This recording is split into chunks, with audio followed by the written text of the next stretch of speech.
Everyone says this basketball draft is terrible. No superstars in the 2024 group. They say it's bad luck to get the number 1 pick. Really, people compare this draft to 2013 when Anthony Bennett went number 1 and was a total failure. But if you look down the list, number 15 was Giannis and number 27 was Rudy Gobert. Even the worst draft in 10 years had 2 Hall of Fame players. The worst draft ever was in 2000, and it still had 3 All-Star players.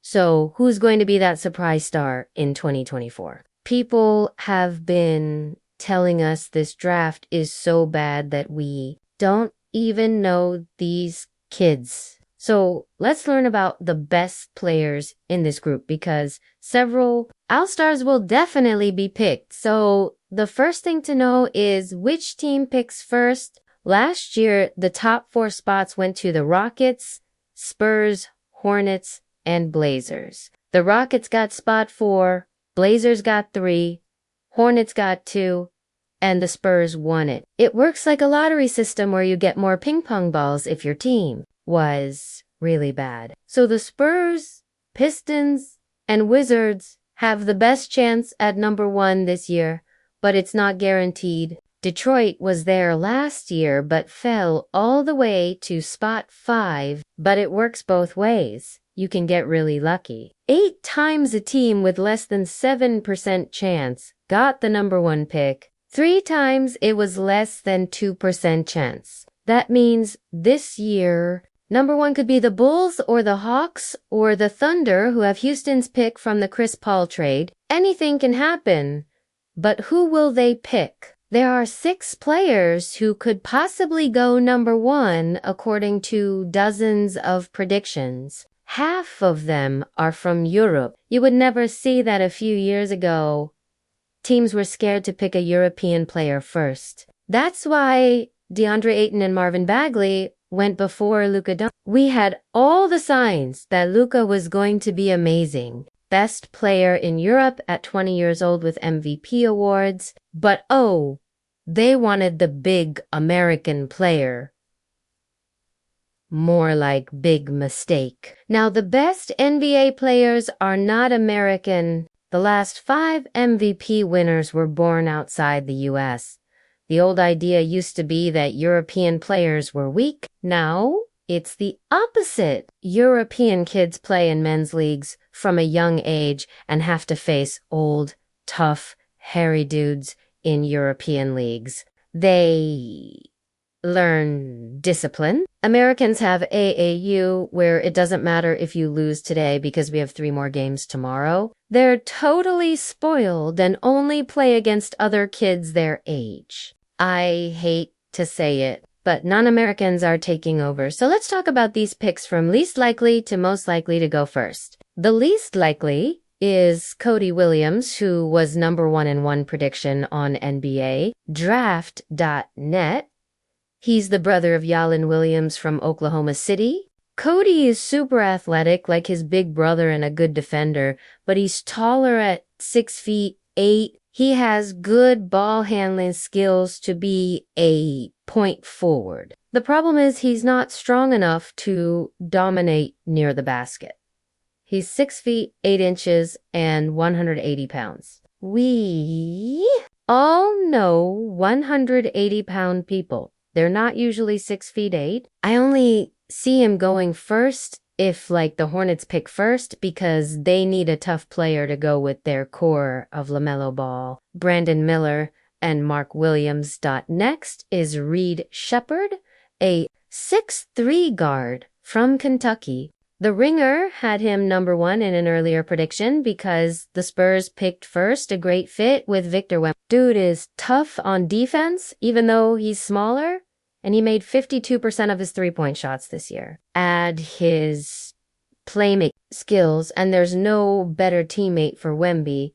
Both Reed's parents played basketball for Kentucky too, and he went from high school hero to college star. So it was heartbreaking when UK got upset in the first round of March Madness. But despite a bad game from Reed, there's a small chance he goes number one.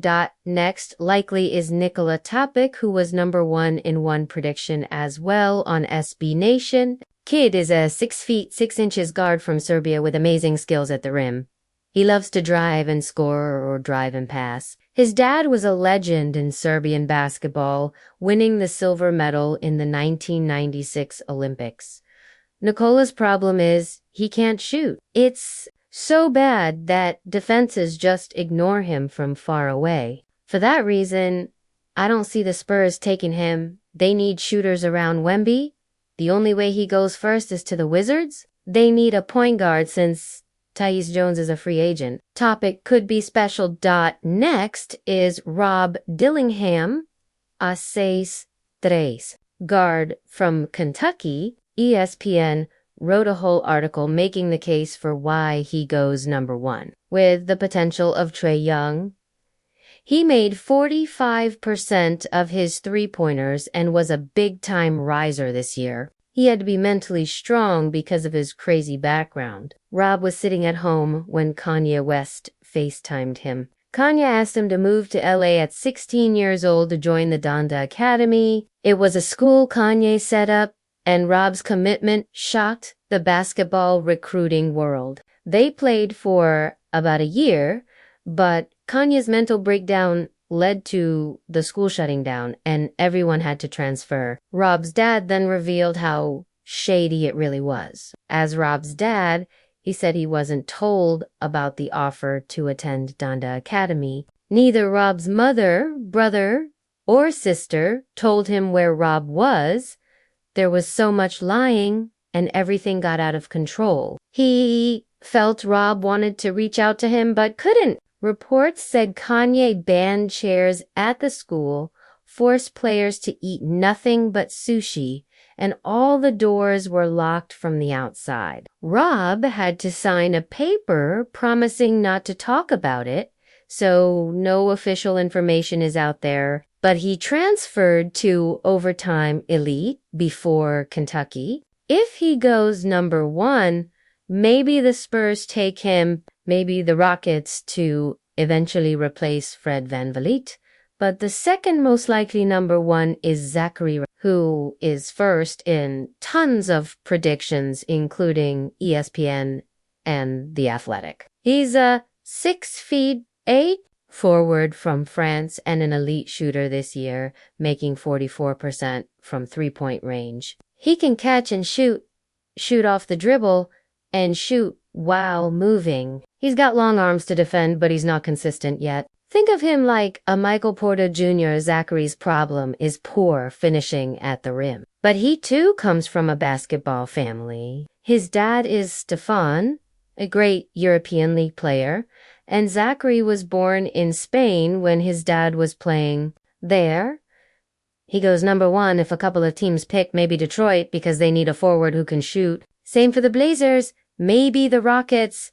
But the most likely number one is Alexander Sarr, a 7'1" French forward who's playing in Australia. He is first for The Ringer, CBS, Bleacher Report, and Sports Illustrated. He's not a shooter yet, but a dominant two-way big man like Jaren Jackson Jr. He can defend all over the court, in the paint, and in space. He finishes and handles the ball like a wing player. His dad played pro basketball, sensing a pattern here. His brother is on the Thunder right now, mostly in their development league. Alex was recruited to Real Madrid at 12 years old and wanted to follow in the footsteps of Luka Doncic. Then he moved to America to play for Overtime Elite for 2 seasons and turned pro. After 1 year in Australia, Alex started the year way down the draft rankings,